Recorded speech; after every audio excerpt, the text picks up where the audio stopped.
What up, Laker Nation? You here with your boy Kareem, aka 100 Likes. How you guys doing? Wow. Let's get to it. Let's get to it, man. I want to talk about the Lakers, man. Why the Lakers in this position and why um, the general manager, the coaches, is like and scrambles, and it shouldn't be. Um, Laker have one of the biggest media fan base there is. Like you got guys from other states that loves the Lakers, diehard Laker fans, right? So and their media base is so hard, and I think when they got LeBron James, and now you took on another set of fans, and the expectation when he comes that you have to win right this minute.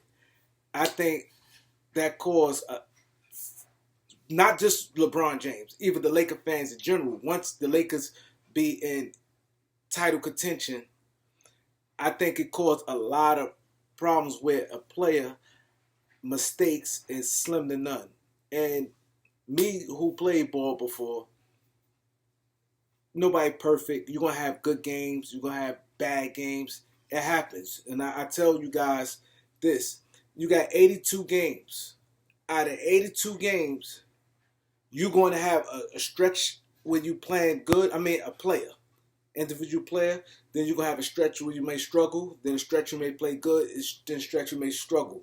And see, the difference with people, the problem what people don't realize is you have tiers. Now, the superstar players, out of 82 games, let's say 85% of the games, they're going to play good. And it may be 15, 18% of the games, if they play 82 games, they're going to struggle. It happens. Then you got the role players. They not going to play good 85% of the time. They're not going to have good games. They may have decent games, but people have to have realistic expectations.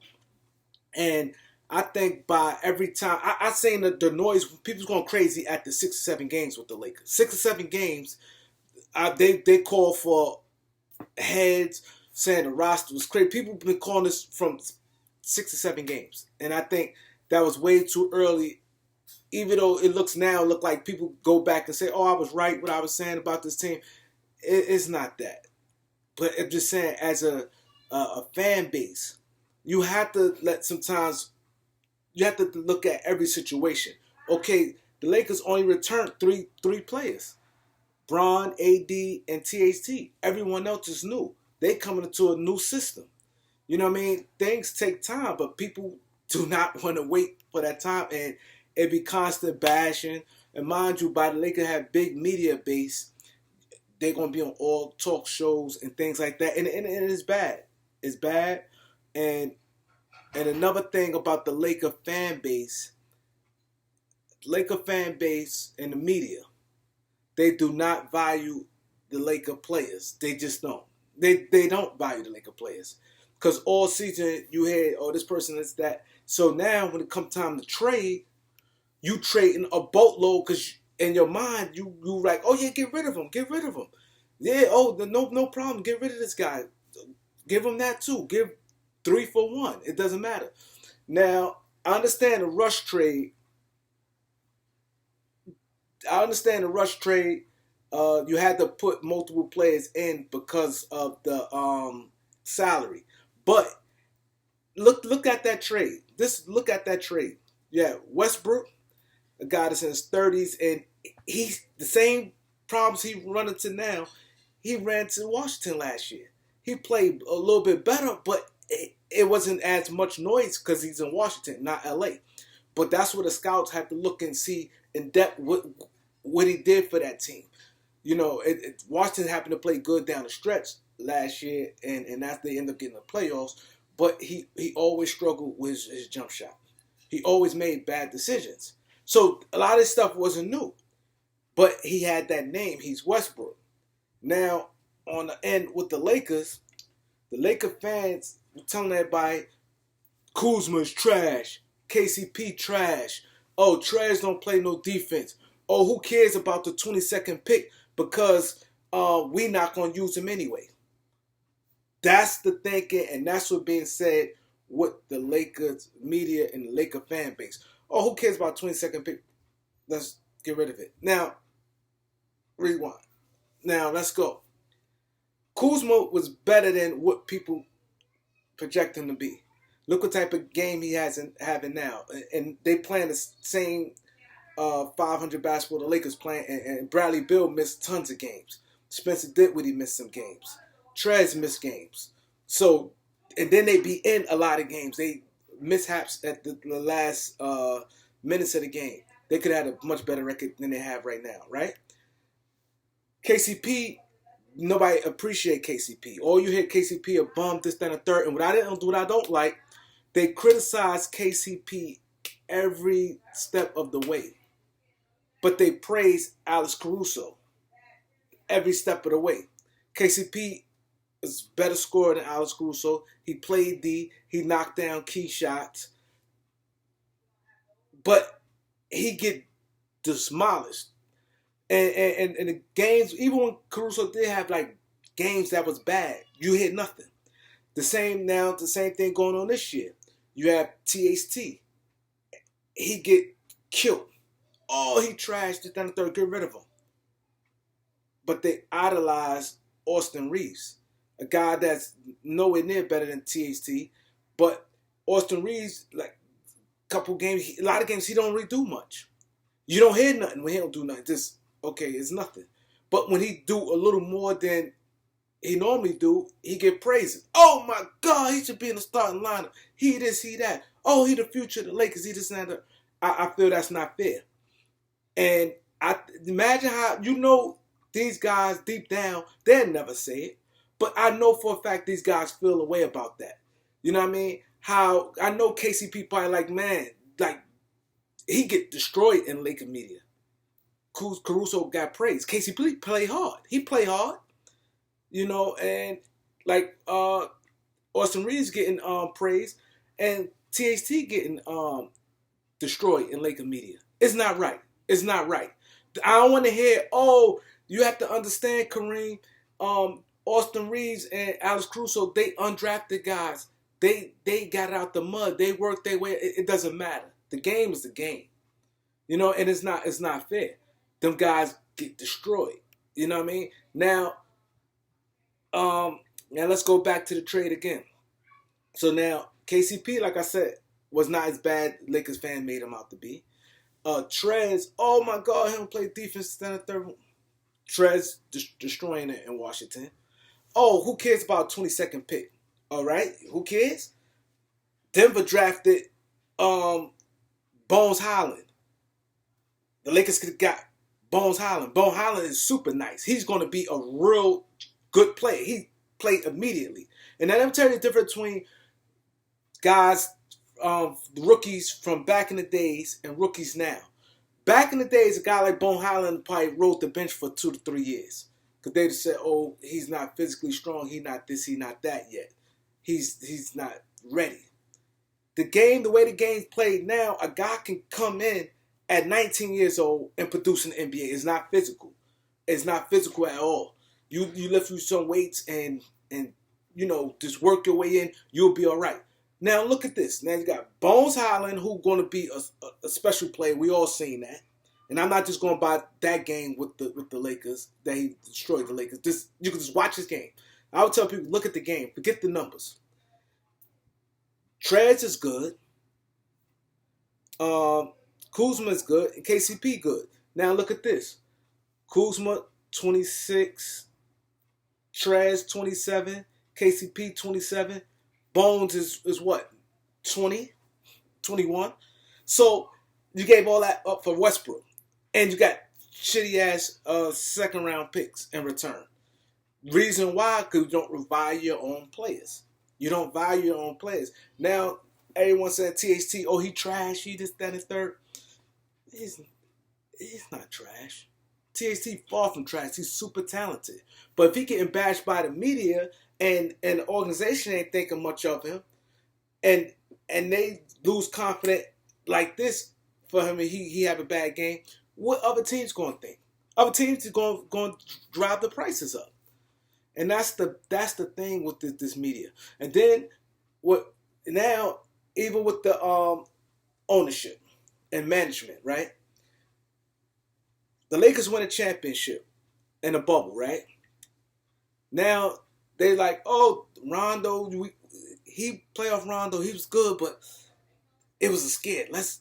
We need to upgrade that point guard position. Okay, Lakers went and got Dennis Schroeder, right? They get Dennis Schroeder. Now they, like I said, they get Dennis Schroeder. They get younger and better. Okay, cool. They get Trez.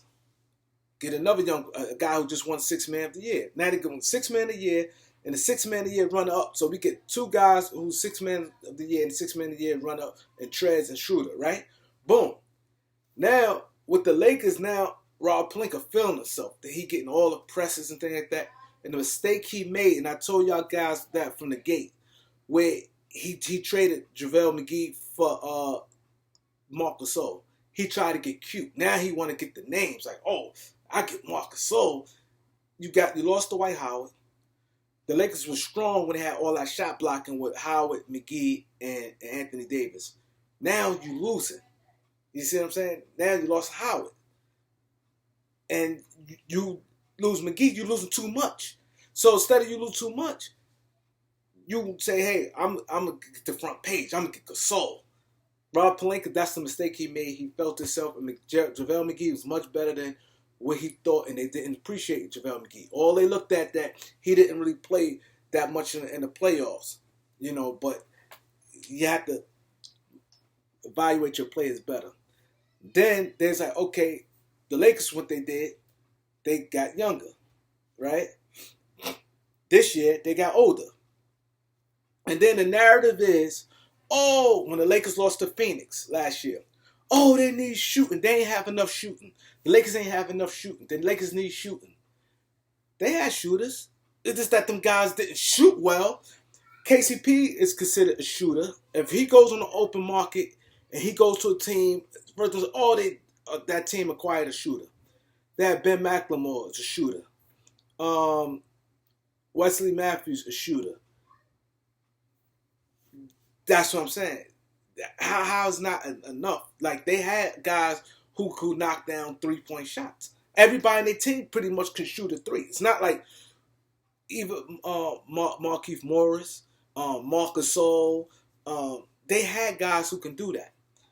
Just like the Lakers ain't appreciate Andre Drummond. Andre Drummond averaged a double-double with the Lakers, but the Lakers fans, they shitted on him and went down hard on him, and he was much better with the Lakers than you thought. If you go back and watch every Laker game, and you probably like, oh, he wasn't as bad, but let Laker fans tell it, oh, get him out of here, he's so much of a bum. Laker fans is not evaluating these players right. The media is not evaluating these players right. These guys are under a lot of scrutiny and playing under that pressure cooker. If I'm a free agent, even if I do have confidence in my game, I ain't dealing with that. I'm not dealing with that. I can see it now. Even if Jeremy Grant come to the Lakers, he's not going to be doing that what he did in Detroit. And the first thing they're going to be, oh my God, he ain't this, he ain't that. He's going to go back into being a role player, and he may struggle.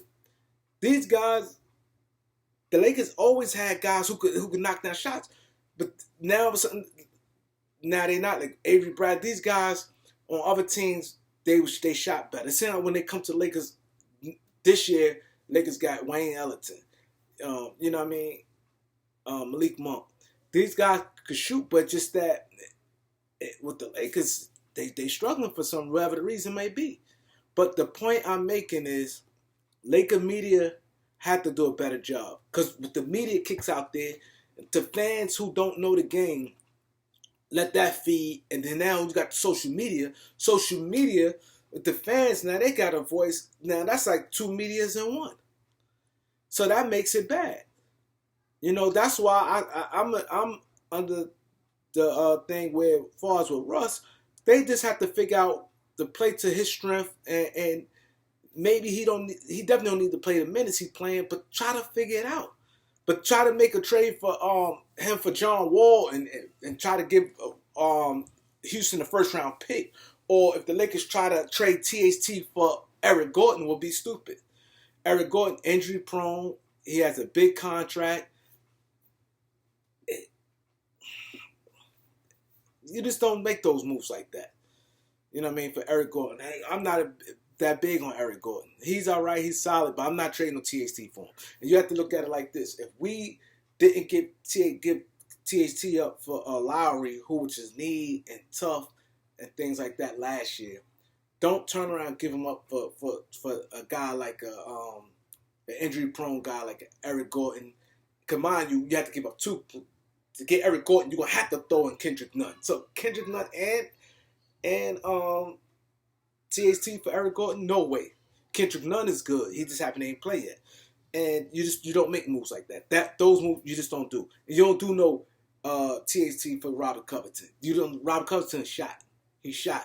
He's not that good no more. He's not as good as he was on defense. He just not that no more. Don't go by past reputation. And that's a lot of mistakes the Lakers make too, their management. They go on these guys' past reputation. And then, like, Robert Covington going to be a free agent at the end of the year. So you just don't do that. You got to believe in your players, man, and let them play through it sometimes. Figure it out. You're getting paid millions of dollars to coach. You're getting paid millions of dollars to be a GM of the team. You got to figure it out.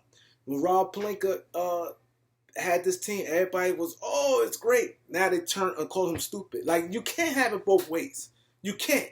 Because I could go back to, it's nothing for me to go back to my lives when the Lakers got Russ and watch how it was a parade and everybody had their pom-poms. And now you can't call Rob Pelinka stupid. It didn't work out. Shit happens. Shit happens. That's like right now you've been with a girl and y'all been together 10 years. And let's say 5 of them years was great, and the last 5 wasn't so. And what you gonna say? Oh, I made a stupid mistake. No, you've been 10 years. Shit happens. That deal, it didn't work out. Okay, cool. We gotta stop that, Laker fans. Laker fans, please stop it, man.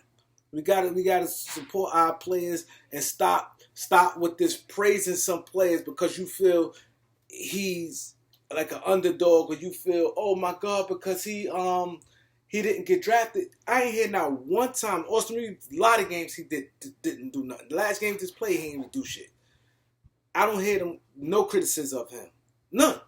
I don't hear no criticism of Caruso the whole time with the Lakers. They always praise, and when he don't do nothing, it's just quiet. You can't have it both ways. You know, and that caused problems in the locker room. Players might be like, yo, what's up with this? They ain't gonna never say it. But I'm gonna say it. They gotta stop that. You know what I mean? And they overrate these guys. So if they so good, how come we couldn't get nothing for them? How come nobody asking for them in the trades? They said the Lakers supposed to have offered Alex Caruso for Derrick Rose. Derrick Rose is playing on one leg.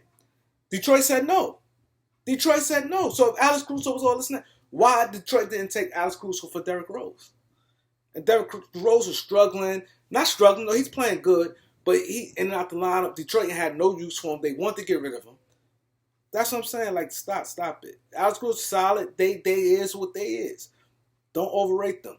But Laker fans, we got to do better, man. We have to do better, man.